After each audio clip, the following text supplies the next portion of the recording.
From Content 360, this is the state of client acquisition. And we're live. Very happy to be joined by Scott Webb, the Refluencer. Scott, how are you doing today? Hey, Michael, doing fantastic. Thank you for having me. Awesome. No, it's an honor for me. So the story here is that I started a conversation with Scott a couple of weeks ago, I think 2 or 3 weeks ago. And I initially thought, it could be just another prospecting conversation, but soon I learned that, Scott is pretty advanced. He will probably not be needing my help. And so we just had a lovely chat. And there it turned out that Scott has a lot of very, very interesting thoughts to share. And I thought, hey, we sort of ran out of time on our discovery call. So I was thinking, hey, let's go live and let's take the opportunity to ask you a few questions here. So thanks a lot for coming on. Yeah, so nothing like jumping on LinkedIn Live to do a discovery call. Exactly. So tell me about your problem, sir. How can I help? Yeah. Yes, I have many. Don't we all? Cool. Yeah. So Scott, you call yourself the Refluencer. What does that mean? So it really means nothing. A client of mine actually gave me that moniker because he's like, you're like the Justin Bieber of LinkedIn. And I'm like, okay, maybe I should do more song and dance, right? Mm-hmm. And but truly, the Refluencer. I don't see the tattoos though. Hang on. Have them? Do you have them? No. Temporary. They come in the Cracker Jack box. They only last one shower. But no, truly a Refluencer in his mind was somebody that's outspoken, vocal, in front of people, inciting people, through engagement and education and entertainment. A lot of my clients think I'm very entertaining, which I don't necessarily seek to be an entertainer. But because my entire focus is on the part of your business, which is, re-engaging your existing customers, which is focusing on relationships, focusing on referrals, retention. So he put this idea, he's like, you're like the Refluencer. And I'm like, oh, and I went and Googled it, and nobody owns that. So I do now. Filing for trademarks and all that. You own refluencer.com? I do not own Refluencer.com, but I have filed for the trademark of Refluencer. So that's pretty good. Whatever that means. But any rate, the point of it is, it's what I want to do too is bring people together that think that way, right? Think about the relationships they've built with their customers. Think about how they can continue to re-engage, re-energize their base. I mean, we hear that a lot in the political sphere. What are we doing to energize our base? Well, if you have an existing base, an existing client list, followers, people that already know, like, and trust you, everything you need for the growth of your business lies in that circle of people or entities. It doesn't even have to be people. It could be a company that you work with. But so that's the gist. And it's really, at the end of the day, I preach this: the revenue you seek is in the list you keep. So that's the people that you're already working with. Yeah, and you're very big on email. Like, I think since we connected, I received some 10 emails from you. Are you sort of bullish on email still, while most people seem to be a little bit bearish on it, as in that it's a bit of an outdated thing? Is that because we're both Gen X, or why is that? It's a tactic. It's a tool. And if you are nurturing your email list, so for instance, I have about 5,000 people on my email list. And when you're not selling all the time, so in the last 6 months, my email list is actually, the engagement rate has gone up. So I was in a 72% engagement rate. Now I'm in the 90s. My open rates are higher. My click-through rates are higher because once you start delivering consistent value and you're not always selling, I think we sign up for something, whether it's I don't know, an apparel brand. We ordered a hat, a watch. We ordered a diet plan. All of a sudden we get 3 emails a day, right? Mm. And it's like upsell, upsell, Yeah. upsell, upsell. And at that point, you can't find the unsubscribe button fast enough. And so I just use email to nurture, to get my base to think about new things. I mean, yes, I do use it to sell, but it's generally 3 nurture emails to 1 offer email. Okay. And so it works for me. And I just know to build your list, you own that list, right? I mean, I could literally inadvertently say something what I think is funny on LinkedIn, and then LinkedIn's algorithm goes, "That's not funny. You're banned." Mm. And I've got 10,000 plus. I have 13,000 connections on LinkedIn. So Mm. overnight, I could lose that. You know what I Yeah, can't lose is my absolutely. email list. Yep, exactly. Well, at least it's worthwhile backing it up. I have heard of people who have lost their email list if they have fallen afoul of the powers that be. That especially, I mean, I'm not going to name names, but one of the bigger companies out there who provides emails has locked people out, and they actually lost their email list because for some reason, somehow they broke the community guidelines. So I do Mhm. recommend that you regularly back up your email list from whichever software you are using. So Yeah, for sure. definitely advisable. Okay, good. So um, I am very much on the not in terms of like that I'm against you, but I'm a little bit on the opposite side of the spectrum in that I have over the last couple of years developed an expertise to turn strangers into clients very, very quickly for high ticket products. I have like my fastest ever was some 30 hours, yeah, just short of 31 hours between meeting ever for the first time and them paying me. So, and you are very much kind of on the very opposite end of the spectrum. So I'm very intrigued. That was one of the main reasons I wanted to talk to you. Where would you say people start when they want to sort of energize their base? And I'm going to give you a very specific example in my case. Like I have a few people who have worked with me and who are now regularly engaging on my content. They're like very much publicly supporting me, regularly doing shout outs for me. And I love them. But what would you recommend? Is this a place to start for me? Are there other places to start? What should I do given my history and not having a very large list yet? Yeah, so great question. And I will, say this: you do not have to have a large list. You don't even have to have a list. If you have relationships, let's say, and I'll use your case for example. Let's just say you want to start this business, right? You're like, hey, I think I'm going to get into, helping people, find new leads and generate clients, but I'm just coming out of a 9 to 5 job and I don't even have a client yet. So ideally, you start with a list, and it's literally a piece of paper, a napkin, a notepad. I have on my website the Apple Orchard framework, which you can download for free. And I noticed you downloaded it yesterday. Yeah, just But wanted to look again. it is your top 58. They say that the average person knows anywhere from 150 to 260 individuals in their circle. So family, friends, neighbors, church mates, people they've worked with, colleagues, people they use in regular day services, the dry cleaner, their dermatologist, their chiropractor, and if you literally go into your phone, I have 1,009 contacts in here. Hmm. Okay. And very few of them are family and friends. These are Yeah. a lot of just people that I come in contact with. Here at WeWork, I meet 5 new people a week. Mm. Literally a new company, a new entrepreneur, a new business idea, a new business concept every day.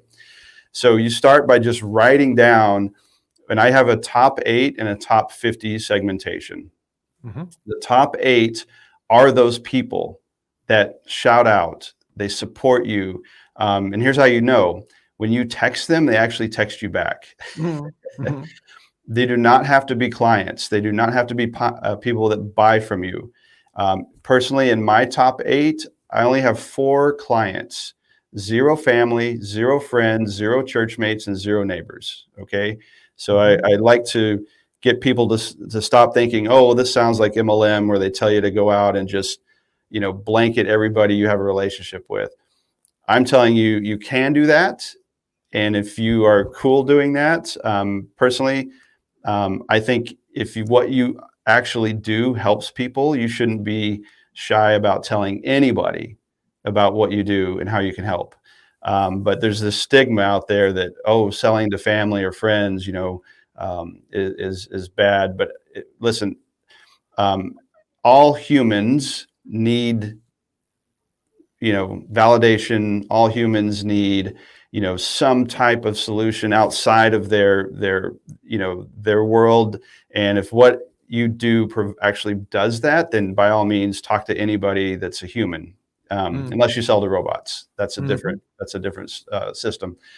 But your specific case, take this top 8 and write down those people that support you, that have said, and here's how you know too, if you ever work with somebody, or it's a friend, a family, a colleague, a client, and they ever say, hey, let me know if I can ever do anything for you, write them down. Take them up on it.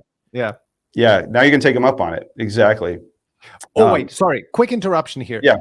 I do think that, especially I see this with Americans, you guys are super friendly and open, especially for Europeans. We then take you by your word. I just connected with somebody, complete stranger, and I just said something nice and so on. We connected. There's no further going to be any further interaction. And he then responded with, hey, if there's ever anything I can do for you, then let me know. And I was thinking, we don't know each other. It's like, there's nothing like, would you still use that? Heck yeah. Listen, Really? the single fact that you've made a connection, and trust can be built within a few seconds, by the way. So it's not like this drawn out, 6-month process of value transfer and, can I coach you for free? Do you want to come to a workshop? And I mean, you could literally, you said you built a client from 31 hours from meet to sign on board, right? Yeah. So I have a story where I met a guy on LinkedIn. We started talking. 3 weeks later, we do a podcast together. 6 weeks later, we do a workshop for 31,000 of his clients. Yeah. So and then total time invested up until the workshop was a few hours. Yeah. A few phone calls, some emails. He's on LinkedIn. I'm on LinkedIn. He knows I'm not fake. I know he's not fake. Trust is built. So the point is start with a list. Like, write down all the people that would back you on anything. It doesn't even have to be your business. It's like, I mean, this is the thing about building trust and relationships in business. If you do it right, you could sell cupcakes tomorrow and they would buy them. On Monday, you sell a SaaS product and they're like, hey, I'm interested in that. On Friday, like, you could change, literally, you could have multiple services. Let's say you got a kid that's selling, in America, we do Girl Scout cookies every year. Yeah. Let's say you have a kid that's selling Girl Scout cookies and you want her to sell 100 boxes. You use your list to benefit other people, right? Because there's that trust and value exchange already built, that foundation. And when you have an existing client base, even if it's 1 or 2 or 3 people, and I work with realtors all the time that are like, oh, I can't go back to my existing client. They just bought a house last month. It's not like they're going to buy a new house this month. And that's thinking of it in a very linear sense, where I'm saying the people they know, right? So they have a list of 150 people that need to either buy or sell or move. It's not the transaction with the existing client you're looking to enhance or optimize. It's those people know 150 people. Could they seriously, very quickly send you 3 numbers of people hey, we're out this weekend. We were telling about our great new house that we just bought. And they're like, yeah, we're thinking about moving. Well, if you do it right and you're top of mind, they'll go, oh, because this is what happens. People go, oh, that's nice. Glad to hear you're moving. And they don't think that to refer the realtor that you just worked with, right? So what ends up happening is we have to be proactive. Yes. We can't leave it. So for instance, you can't leave it up to the 5, 6, or 7 people that really love you to recommend you or refer you every day. You are going to have to do the legwork. You're going to have to put in some of the work that removes the friction of making that referral or recommendation just extremely easy. Okay. Okay. Great. Would you, on that note, recommend to mention the fact that I pay referral fees, right? If anybody brings a new client to me, do you think this kind of introducing the money equation into it damages it or incentivizes it net net? So in Apple Orchard, I teach you have four succinct areas of people. One is your clients, right? So these are the people that have bought from you. They've experienced your product and service, your solution. They've already built trust, or they have some, because they've exchanged money with you, right? So that has that level of trust and foundation built in. The next one is your advocates. These are people that may or may not buy from you. They would recommend you, but would never ever buy their service. Maybe it's not a fit, or maybe they're good. They've got, I have plenty of colleagues and friends whose businesses are booming. The last thing they need is referrals or new, they just have their own system. They don't need me, right? But they recommend me. So that's an advocate. Your third area is an ambassador. That's a person that will absolutely 100% recommend you and refer you, as long as they're getting a cut. But those, in my orchard, I have people that send me new leads every single day, and I say, hey, listen, if I close this deal, I want to send you something. They're like, dude, I just want to help. I believe in what you do. So here's what you do. You put that out there. And if they're like, oh, yes, well, I'll send you over an agreement, for 20% or whatever, that's an ambassador. They're paid, they're getting paid now, for this relationship. But the majority of my referrers, they're like, I don't need anything, but so listen, what do? So when you close that deal, you send them something. Exactly. You don't say, hey, listen, I'll give you 20%. Send him, like, if I have a client and he sends me a $5,000 customer and I send him or her $500 in the mail, you would actually send cash. Yeah, I'd send cash because you can spend it in a lot of ways. Okay. Wow. That's cool. I was just thinking I'm gonna send them like a really expensive bottle of something, or like a crazy bouquet of flowers or something like that. But I'm just worried that $500 in the mail would just get lost. It's like it's never gonna arrive. But okay. Yeah. Okay. Well, and the thing is, if you don't know your referrer very well, and they're struggling with alcoholism, and you send them a really That's true. Nice you send them a bottle of expensive whiskey. I just signed a death warrant for them. Right. Yeah. Okay. Maybe not then. Okay. So, but one thing you just said, and I just want to clarify, you said you send it out there. Would you say you send it out there already saying that, hey, I pay 20% whatever of a referral fee? Or would you just say, tell people that you would love to hear from them if they know someone, so don't mention the referral fee in the proactive outreach? Just to clarify, should I or should I not? I think it's a case-by-case situation. Listen, if you have built into your program and your profit a referral system, hey, just let these are the type of people I work with. These are these are my ideal clients that meet this criteria.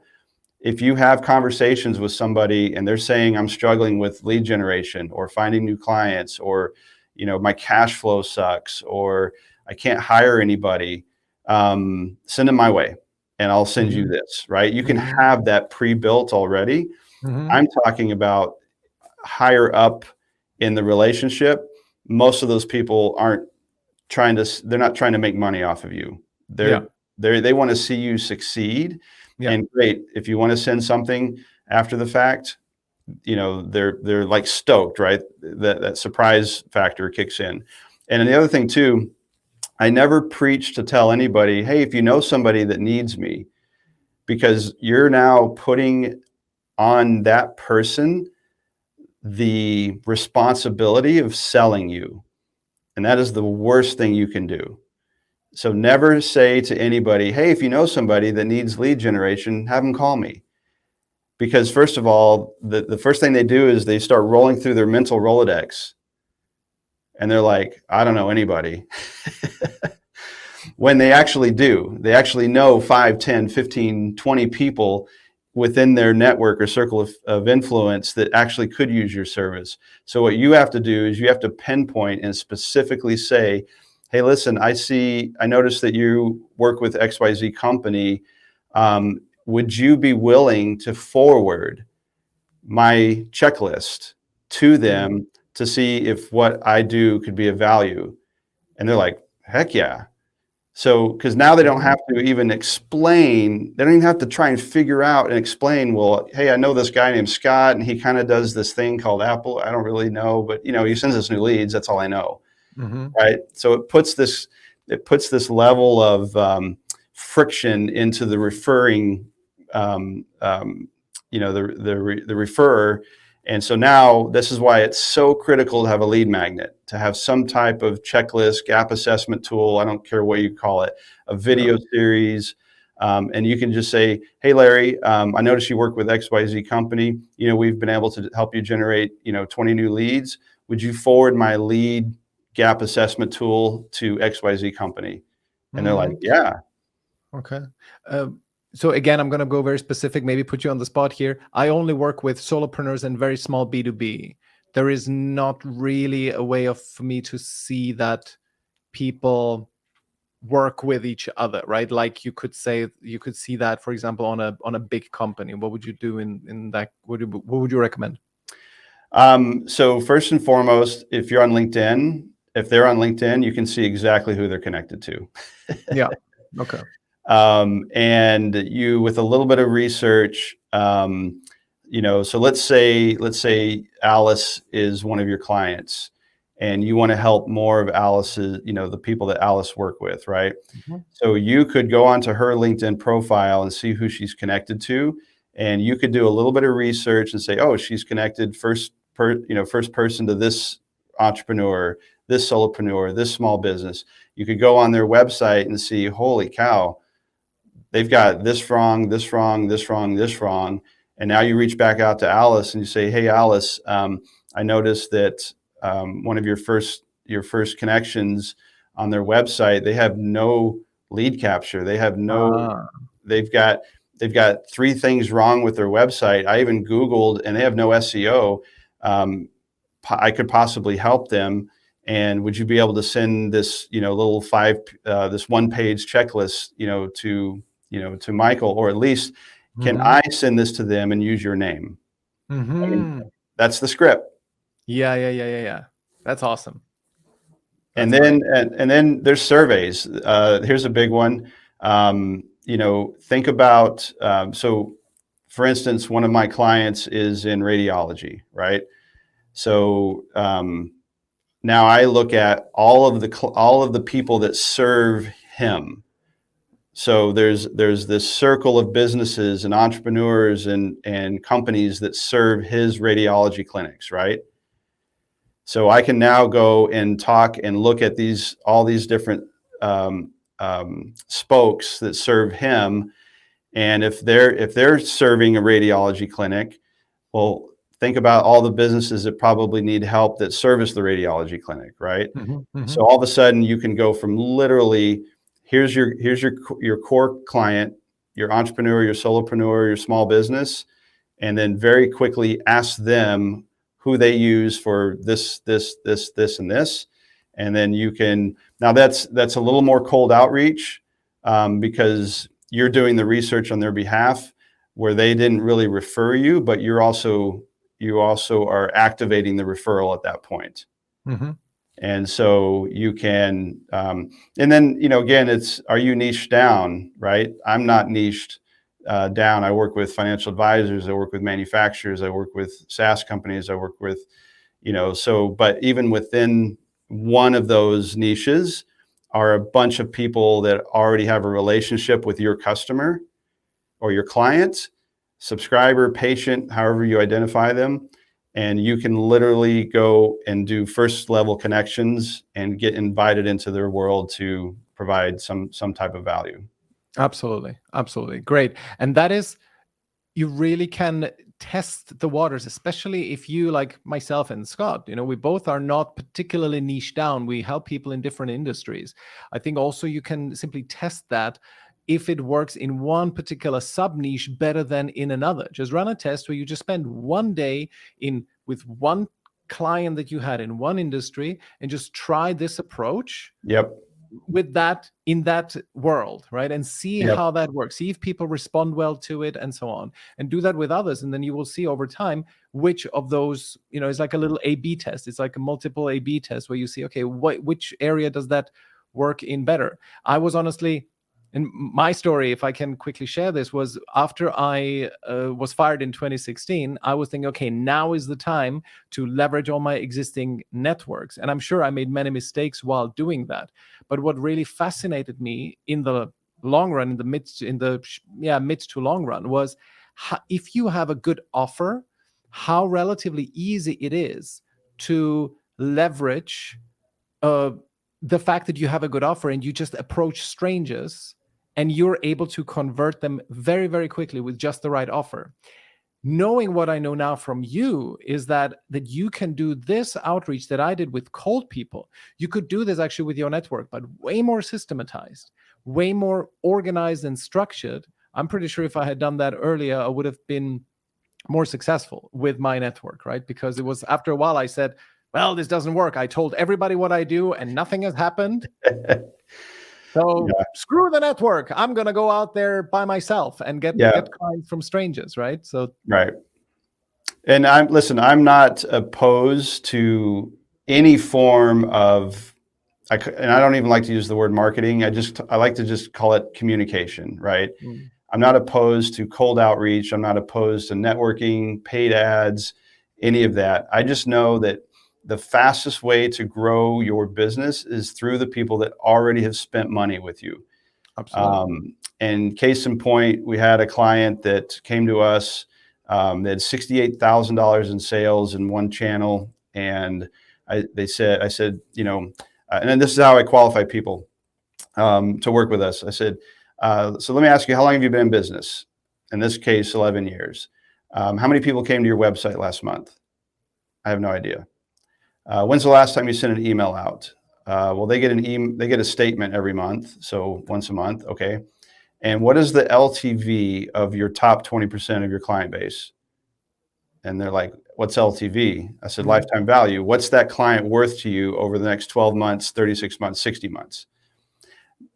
They have no idea. And they do millions of dollars in sales, and they couldn't answer those three very basic fundamental questions. And then I just do a follow-up. How many clients do you serve? And they said like 4,000, but they actually had 8,000.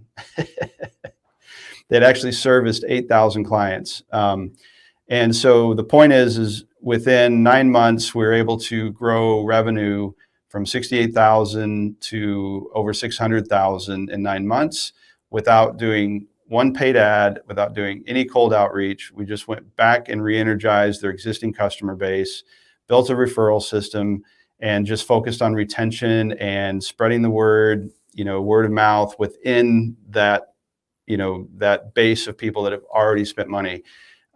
That's just how, and I'm not saying that that's typical for everybody, but when you recommit, there's another reword. When you recommit to your customers and the people that have already spent money with you, and you're not just looking at them as a transaction or a spread or a number on a P&L statement, and you actually look at them as humans and the people they're connected to, and you're looking to serve and provide more value than just the core product that you sell, they are going to, and it's not automatic. It's not like, oh my gosh, I'm now getting all this love from the company I bought from a year ago. You still have to engage and provide the runway to those people that they can refer. Absolutely. You still have to provide that path to them. Especially as far as providing some form of value to them. I see this regularly. I had a setter, somebody who was reaching out on my behalf to potential clients. And I asked him to go through my past list. So people who I'd connected sometimes even months, sometimes like 1.5 years before, and try to reactivate them. And that was very unsuccessful. This whole project was very unsuccessful as far as the old leads was concerned, because when you've had an interaction and that's so long ago, you really do need to ease your way in and effectively just, sounds not nice, but I cannot think of a better term, butter them up a little bit. Love it. No. Right. And by providing some value, and just, even if that's like a friendly question of, hey, I looked at your profile, I love that comment that you did the other day, was great. And just asking them something about that, and how are you doing? How are you coping with whatever, the pandemic or something like this? But do make sure that you have looked at their profile, see what they're up to, comment on a recent job change or something like that, build a little bit of human connection before you start re-energizing the base. You cannot do this from a completely cold start, something that has gone cold. Right. Yeah, I have clients that have been in business for decades, and they've acquired 5,000 emails. They bought an email CD 15 years ago when they first got into business, and then when we start working with them, they want to dump all that into a CRM and start pounding them for sign up, right? And what I always say is, this is why your top 58, you start there. You don't start by just trying to do outreach and re-engage thousands of people with generic emails. You segment. I mean, no sense in sending an email talking about a SaaS success story to a bunch of financial advisors. They don't care, of course, right? So it's so irrelevant. Absolutely. And no sense sending a manufacturer an email about some type of restaurant or hospitality company that's success story, right? So understand that your list needs to be segmented, especially if you do have different value offers. I mean, even this, like, you buy a brand new phone and you own the phone, but every day Verizon or your phone company sends you an email, hey, you should buy the new iPhone. I'm like, I already did, but they pound your inbox because they create one email and they send it out to everybody. But the email, what they should be sending is, hey, thanks for buying your iPhone. If you have 5 minutes, we'll show you a really cool feature to unlock a hidden button. That's the email I should be getting. Exactly. But, I've had this phone for a year, and every day Verizon sends me an email. Hey, you should buy the new iPhone. Yeah. It's crazy. Yeah. You would have thought, like 10 years ago, you would have thought that companies would have figured that out, that like personalization in your marketing is in 10 years is going to be really good by then. Still hasn't happened. Yeah. Right? Well, here's what it is. It's laziness. Yeah. That's it. 100%. It's laziness. Exactly. So speaking of that, actually, of laziness, when I saw on your website your worksheets and the instruction that you give to people, which is, by the way, a phenomenal lead magnet. So everybody should go to, I put the link in the comments, appleorchard.io. There's no dash, right? appleorchard.io. Correct. Yep. Okay, good. And so there's you get a pop-up, and just put your name and email in there, because the framework that you received, Scott hinted at it now, but it's a very, very detailed framework where you simply put in those 8 top people in your network, the next 50, and so on, and it gives you like a step-by-step, and it's a beautiful analogy with the apple orchard. So these are your trees, these are your apples, and so on. It's really worth looking at, also beautifully designed. So do take a look at that. When I saw it, though, I was thinking, wow, that's a lot of work. So speaking of laziness, it's this stuff is very, very manual work, right? With strangers, you can always argue, yeah, you could do a little bit of automation, but here you really cannot. Would you agree, or is there some? Am I overseeing something? No. Listen, running a business is a lot of work. Yeah. Okay. If you have something to offer and you want to make money from somebody else, it is a lot of work. Now you can, and I tell people there's 2 ways to grow your business. you can do it yourself, or you can hire somebody to just do it for you, right? And so it's like I liken it to losing weight. How hard is it to get to the gym consistently and stay on a diet for most people? I Super mean, hard. it's super hard, right? When really the simplicity is, don't buy that junk food, stop going through the drive-through, go to the gym at least 3 times a week, and go walk for a mile every day. Get 8 hours of sleep and drink 100 ounces of water. I mean, and just 5 things can totally transform your life. But people go, oh my God, this is so hard. And so they try it, but they don't stick to it, right? Because they don't see the immediacy. What everybody wants is, they want to fill the top 8 out. And by the time they get to the 8th one, they want their inbox full. Yeah. With requests to, to buy or to work with them, right? Yeah. And I just say, do 8 sit-ups, and then go ahead and lift your shirt and post that on Instagram. Tell me how it's working out for you. Exactly. Okay. So running a business and building your referral network and re-engaging your customer base is hard work. And I have not found a tool, a hack, a tactic, a AI driven CRM that just does all that for you.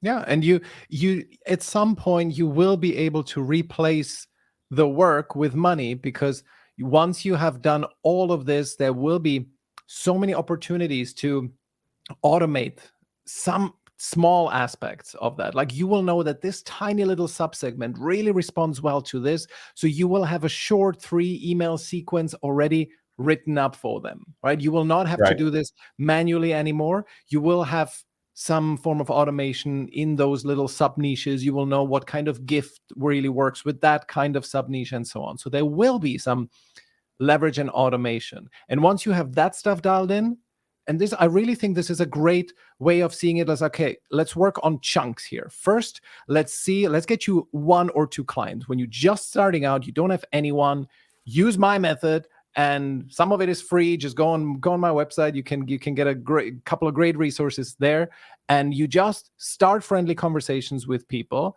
and get yourself the first few clients. It's going to work. Once you have that dialed in, once you know how to do that on command, you can get yourself clients. Then start re-engaging your past clients and use Scott's framework for that. It's excellent. I have not seen a better sort of re-engaging referral framework and reigniting of relationships. See how many re's I fit in there? Yeah, I love it. So there you go. Then use that. Once you have that dialed in, you will be able to either give that to someone who you hire for it, because by now you can afford it, and you will have some automation in place, and then go ahead and run ads and do webinars and so on. And this is then how you build this perfect client acquisition structure that works. But yeah, initially in the first couple of years, it is going to be a lot of work. So it was a bit of a setup question, because I do get that quite often. Oh my God, starting these conversations, so much work. Yes, it is a lot of work. So guess what? We have choices, right? We wake up every day and we have choices. If you don't like the hard work, doing the hard work, there are plenty of companies out there that probably hire you. So you can just show up and be the 9 to 5 or whatever. If you want to be an entrepreneur, you want to run a business, you want to create a life for yourself, beyond, making somebody else rich, you are going to have to do the work. I've been doing this a long time. I work smarter with systems today than I ever have, but it's still hard work. Absolutely. And even when you think you've got it dialed in and you're on cruise control, like, hey, I don't have to send an email out this week. You lose that connectivity. Absolutely. And also, one thing, just to gain some perspective, I would invite everyone who thinks, oh my God, this is so much work. I invite you to read the book by George Orwell, The Road to Wigan Pier, where you learn how coal miners in the 1930s, I think it was, or 1920s, 1930s, how they worked in the north of England. They had to crawl for 2 miles before they even got to their working place, where they were digging for coal underground. So whenever you feel like saying, oh, so much work, get some perspective. You know, you are Love it. sitting in a warm room, sending emails, you know, sending messages and jumping on Zoom, you know, so stop complaining. Yeah. That's the message. But I will tell you, when you systematize it, it becomes check boxes and checklists versus waking up and going, oh my gosh, what am I going to do today to try and drive a referral, or to, you know, ask somebody to recommend me, or to go out and re-engage my, you know, my existing customer base. When you just wake up and you don't have a plan, it is exhausting and it is debilitating. That's why anybody that's going to lose weight, they want a six pack, or they just want to feel better about themselves. They don't want their pants, you know, so tight. If you don't have that checklist to wake up to and go, okay, I need to drink this much water, I need to eat this for breakfast, this is my lunch, this is my dinner, and I'm going to measure that, right? I'm going to put it into an app, or I'm going to record, and I'm like, oh, well, hey, I actually, wow, that was surprising. I ate 1,800 calories today. I didn't even realize that was 1,800 calories. Yeah. Without that, you're literally a ship without a sail. Absolutely. It's whatever the tide brings you. And that's where people start they start resorting to, oh, I need to go to this network meeting and pass out 100 business cards, or I need to, oh, I haven't sent an email out in 4 months. I'm going to hit my email list up real quick. Yeah. Exactly. Right. So it's like, I'm going to go to the gym and work out 8 hours today. And they don't have any results. Exactly. Right. Absolutely. So how did you get to be the Refluencer? What's your story? And especially, please tell us, what was the story of you making 400,000 in 18 months selling outdoor games? So I've been in lead gen, oh gosh, since the 1900s. Let's just put it that way. Yeah. And wait, on that note, we got a fun comment here. You look so young. Oh, okay. Yeah, thank you. Definitely, for a 120-year-old guy, you look pretty good. Yeah, I use coconut oil skincare routine. So, so about 3 years ago, I got into making cornhole games on a whim, and it turned into a business. And what's a cornhole game? So cornhole is, in America, it's called bag toss, or, you know, there's several different names. Beanbag game. It's a board, rectangle like this. It's got a hole at one end, and you throw a bag like horseshoes at the board, and it goes in the hole. Oh, okay. Cornhole. Got it. Yep. Yeah, it's called cornhole. It's a American thing, probably, for sure.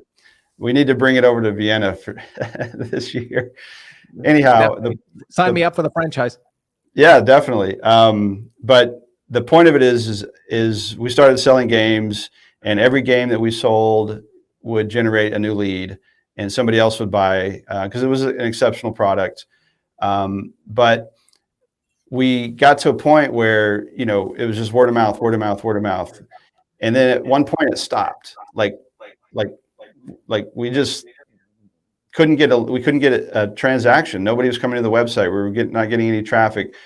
But I wasn't doing anything to really keep my customers engaged other than sell them the product, right?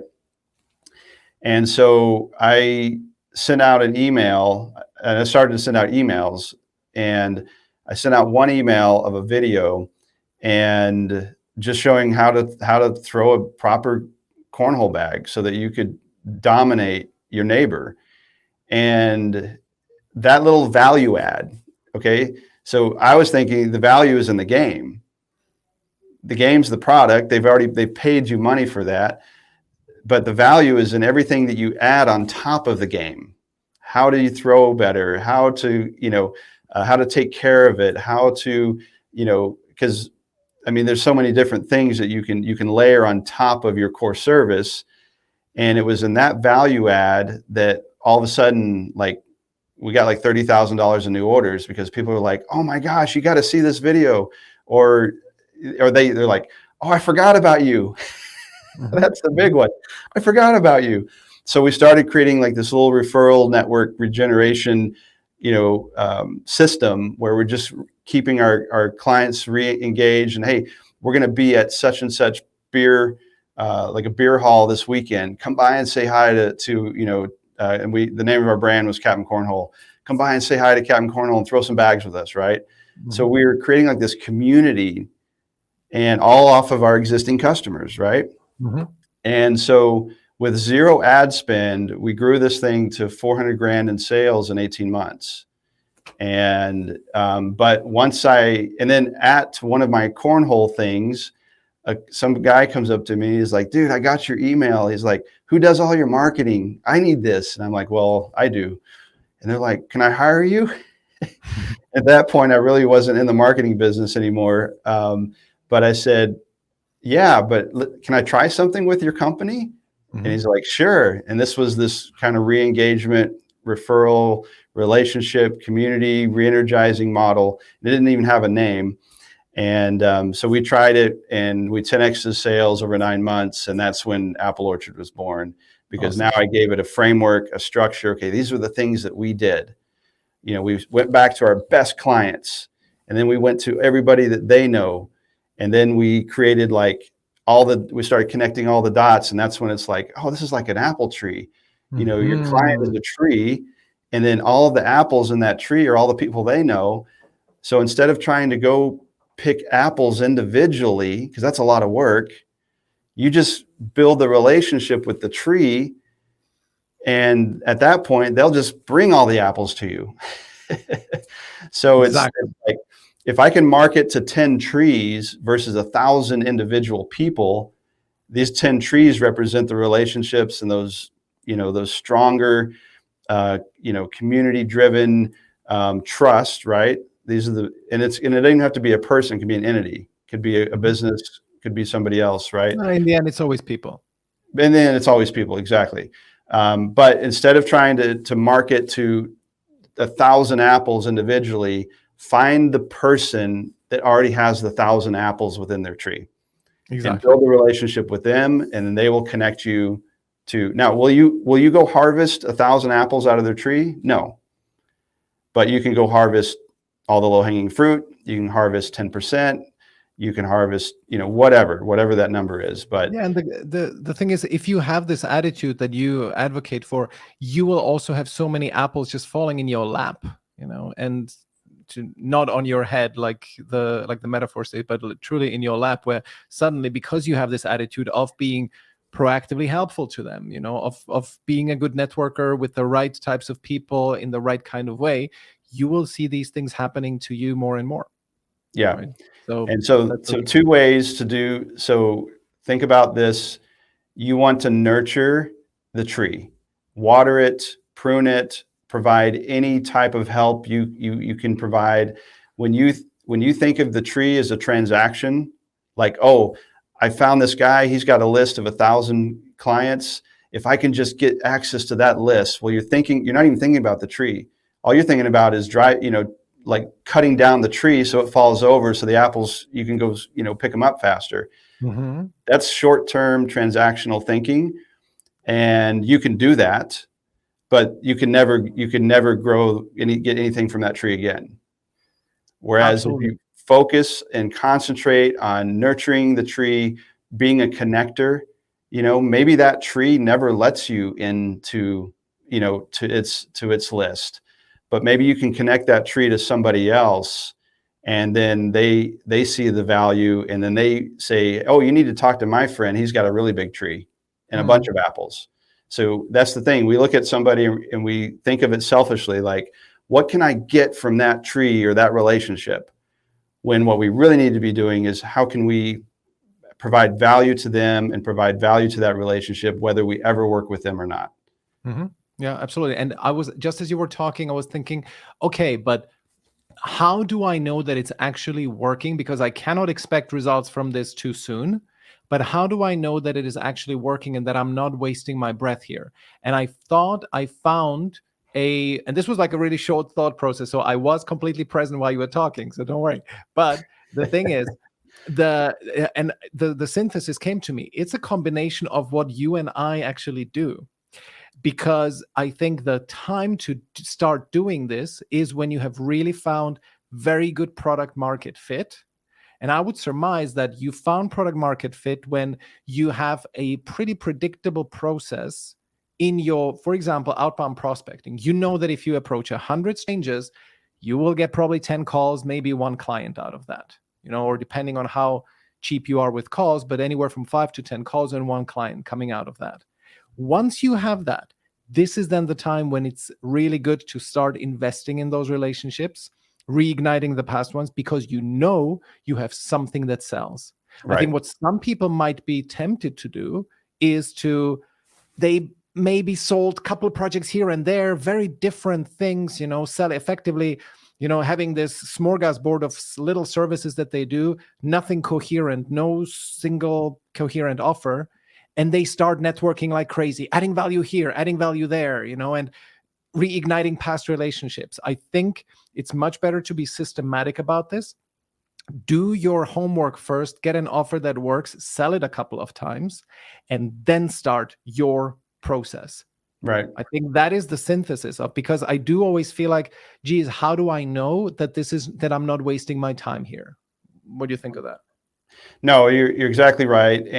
But it's always a continual refinement. Like, let's say you sell, you're in finance, you sell insurance products and mutual funds and investment advice and stuff like that. You're using other people's products, right? But you still have your own system in which you take that client through from point A to point B. Yeah. That's what you sell. You sell the bridge, and you sell the idea that I'm going to take you to point B, right? Mm-hmm. Mm-hmm. What everyone focuses on is they focus on features and benefits on the point A side, and they don't focus on the bridge and getting that customer to their desired outcome. When people go into lead gen, they're looking for immediate results. And I'm not saying that Apple Orchard, and just so you know, Apple Orchard is not this 6-month, 10-month, 12-month thing. You can literally send a survey out day one and generate 3 new leads day one. Mm-hmm. Okay. You can literally send out an email, a soft email. Hey guys, I'm going to do a workshop on Friday. And let's say you have an email list of 100, 200, 300, and you get 10 people to come, even if they're existing clients, you get them to come to the workshop, and then you ask them to invite somebody new. You could have 2, 3, 4 new faces in your very first workshop that you're putting on Friday, and you've never done a workshop ever before. But this is why you need some type of value add, some type of, I call it gap assessment tools, something that allows your clients to be able to send without having to sell you. Mm-hmm. Mm-hmm. And they're like, well, hey, here's who we use, and he sent me this. I wanted to share it with you. Mm. Like, you can literally send that out, and within a few hours have people signing up on your website. Mm-hmm. Mm-hmm. And those are called leads, Awesome. by the way. Yeah, exactly. But if you don't have that system in place, then it's basically, it's whatever I can do that day, and it's like, oh, I meant to go on LinkedIn and do, spend a few minutes on LinkedIn. Oh, but the time got away from me. And all of a sudden, 3 weeks, 4 weeks, 5 weeks go by. You haven't sent an email out. You haven't gone on LinkedIn. You haven't reached out to your existing customer. You haven't followed up. Follow up, by the way, is the single biggest profit killer of any business, because they get leads, but they never follow up. We had a client, we generated 500 new leads for them. And I asked, hey, how's it going? And they're like, oh, we haven't had time to reach out. Yeah, that's crazy. Which kind of gets us full circle to our original conversation, which was frustration at the fact that some of our coaching clients, which both you and I have, simply don't do the work. So is that Right. Have you in between when we last spoke, did you come up with some magic formula that you can tell me how you can get the clients to do the work? Yes, it's called cloning.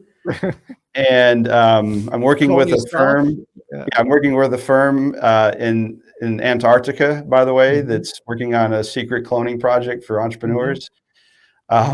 No, it's really it's a mindset. I'm gonna tell you that you have to be all in on the process that you've built. And if you're not all in and you're always second guessing, is this working? Is that working? Or you're second guessing your effectiveness or even your product, or am I really that good? I see mindset is the number one obstacle with all these, even if we drove 500 new leads to your inbox, they want those leads to filter themselves out to where it's just the 3 clients that are ready to sign right now. Mm. And I'm like, but you had somebody actually give you their email address. Just say hi, but everybody wants automation. What they want to do is, they're so busy working in the business. They're never working on the business, and on the business is where you build those relationships and your growth catapults, right? But they want automation. They want everything. They want basically the apple cooked, sliced, perfectly presented in a hot apple pie with a beautiful, fork and a glass of milk. And that's the lead they want to work with. Yeah. When to get to that process is this step, this step, this step, this step, this step, this step, this step. But if you don't have a system and you're not checking the boxes, again, I take it going, marketing and fitness is the same boat. If you don't have a system and you're not willing to create a diet plan, create a workout plan, get outside, get more active, measure what actually goes in your mouth every day, then you're going to look like me. But it's I think there's one thing that you haven't mentioned in this. I 100% agree with the system and so on, and mindset, of course, is the key foundation of it all. But what I think most people are not willing to do is to really go through the pain. Is that it's simply part of the process, the sacrifice, the fact that you will, in the fitness analogy, you will experience the pain of you being, I'm just going through it now. We're on a sugar detox for the last 1 week. And I'm so used after lunch to always have some kind of dessert. I don't have that now. I have fruit at best. And it's painful. And you have to sort of live through the pain. My wife just made a 36-hour fast. It was painful. It's always invariably part of the process that you have to be able to withstand the pain. And that is, I think, the number one obstacle that people face. The mindset is they think that is just about powering through something, but it is in the being able to withstand the boredom, to resist the temptation to go on Facebook and waste time and so on. Mm-hmm. That pain that you're experiencing here is an inherent part of the process.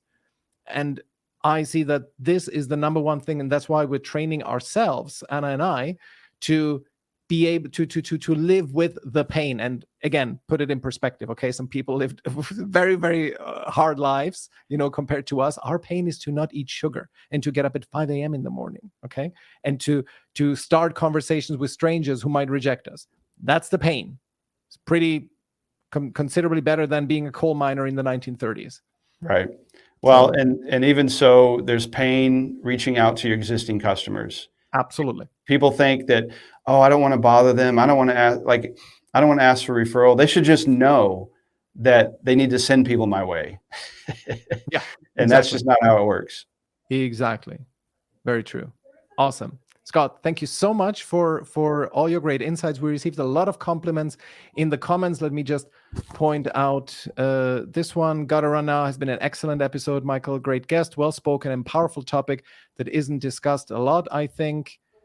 Scott earned a follow from me. Awesome. Good stuff. You should definitely go, David, you should definitely go on his website and look at that lead magnet that he has there. And Scott's emails are also very, very good. Barricade says, create a system rather than try to take ad hoc action steps, especially when you're busy. Exactly. That's it. You're absolutely echoing our sentiments here. Good stuff. Absolutely. Thank you so much, Michael. And we're ending it exactly on the hour. Perfect. Brilliant. Thank you so much, Scott. Really appreciate it. It was a pleasure. The State of Client Acquisition is a Content 360 production. Music by Gavin Knox-Grant. To sign up for alerts and to submit written and audio questions, go to stateofclientacquisition.com.